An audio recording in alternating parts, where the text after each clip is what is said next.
Hello everyone, welcome to my YouTube channel Bangla update. বন্ধুরা, কথা ধারাবাহিকে আজকে আপনারা দেখতে পাবেন এভি ও তার পরিবারের কিছু লোকজন বাঙালিয়ানা খাবার নিয়ে কথার কাছে লকআপে দেখা করতে আসে এবং খাবারগুলো কথাকে দেয়।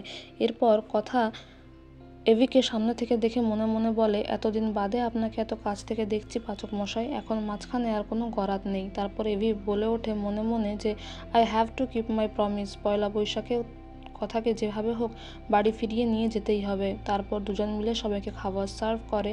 এরপরে এভি কথাকে বলে যে বায়না করার সময় তো মুখে একেবারে খই ফোটে, সবাইকে খাওয়ালি কই, নিজে তো খেলি না, একেই বলে গোবরগিরি। সেই সময় জুনি বলে ওঠে, অগ্নিদা তোকে বকাঝকা করলেও তোর কথা কিন্তু ফেলতে পারে না কথা।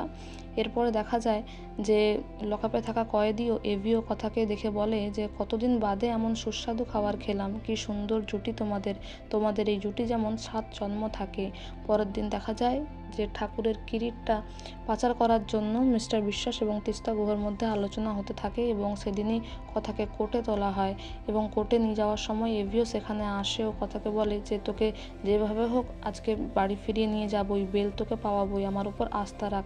এদিকে গুহবাড়িতে দেখা যায় যে কর্তা দাদু ও কর্তা দিদা বাড়ি ফিরে আসে আর লেখা তাদের সমস্ত ঘটনাটা জানায়। তখন কর্তা দাদু ঠাকুর ঘরে গিয়ে বলে, এ ঘর থেকে আমি নড়বো না মা, যতক্ষণ না কথা ছাড়া পাচ্ছে। এদিকে সমস্ত কেসটা কথার দিকে ঘুরে যায়, কারণ মিস্টার সমীর গুহ সেখানে আসে এবং আপনারা আগামী পর্বে দেখবেন যে কথা আদালতে বলে আমি সত্যি কিরিটটা চুরি করিনি, বিশ্বাস করুন আমি সত্যি কাজটা করিনি।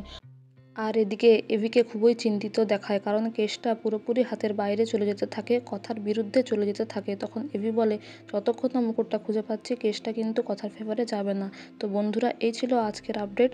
Thank you for watching the video.